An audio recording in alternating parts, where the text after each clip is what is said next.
கமலா பேசுறேன். ஹலோ ராஜ், நீங்க சும்மா ராஜா வரி பிடிச்ச ராஜா? ராஜ் இல்ல, எங்களுக்கு வந்த கம்ப்ளைண்ட்ல உங்களோட வீட்டுக்கு பக்கத்துல இருக்கிற ஆன்டி மேரெல்லாம் கம்ப்ளைண்ட் பண்ணிருக்கேன். நீங்களும் கூட பொண்டாடிய போட்டு அடி அடிக்கிறீங்களா? இல்ல, நீங்க நினைக்கிற மாதிரி அடி இல்ல. ஓ, கையோங்கிறீங்களாம், பானையை தூக்கி அடிக்கிறீங்களாம். என்ன நடந்தது ராஜ்? வீட்டு என்ன நடக்குது? கூட வீட்டுக்குள்ள என்ன நடக்குதுன்னு பக்கத்து வீட்டாக்கள் எல்லாருக்கும் தெரியுது போல இருக்கு, கேக்குது போல இருக்குது. ஓ, ஜன்னலால எட்டி வர வாக்கினம் போல இருக்கு, ஃபென்ஸுக்களால. என்ன நடக்குது உண்மையாவே?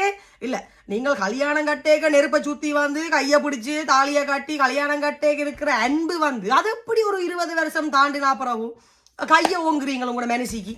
அப்படி மனசிக்கிங்க கையோங்கிறண்டா நீங்கள் 2 பாக்ஸிங் கிளப்ஸை வாங்கி அந்த பெருசா தொங்குமெல்லோ அதை போட்டாடிங்க. இல்லாட்டி ஒரு என்ன கிழங்கு மூட்டையை வாங்கி சாத்துங்க.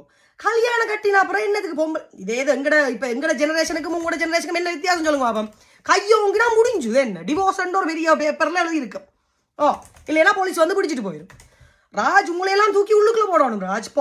பொண்டாட்டின்றது தெய்வம் மாதிரி. ஓ, நீங்கள் இப்படி ஓங்காதீங்க ப்ளீஸ். உங்களோட பக்கத்து வீட்டாங்களெல்லாம் பார்த்து கம்ப்ளைண்ட் பண்ணிக்கணும். அப்புறம் டிக்டாக்லாம் வேறு தெரியும் தானே வீடியோஸ் எல்லாம். ஓ, கொஞ்சம் மென்பா பார்த்துக்கொள்ளுங்க. என்ன பொண்டாட்டிய ஒரு பொண்டாட்டி வச்சிருக்கிறவன் தெரியும் தானே. நீங்கள் கப்பல் வச்சிருக்கிறதாலும் பிரச்சனை போல இருக்கு.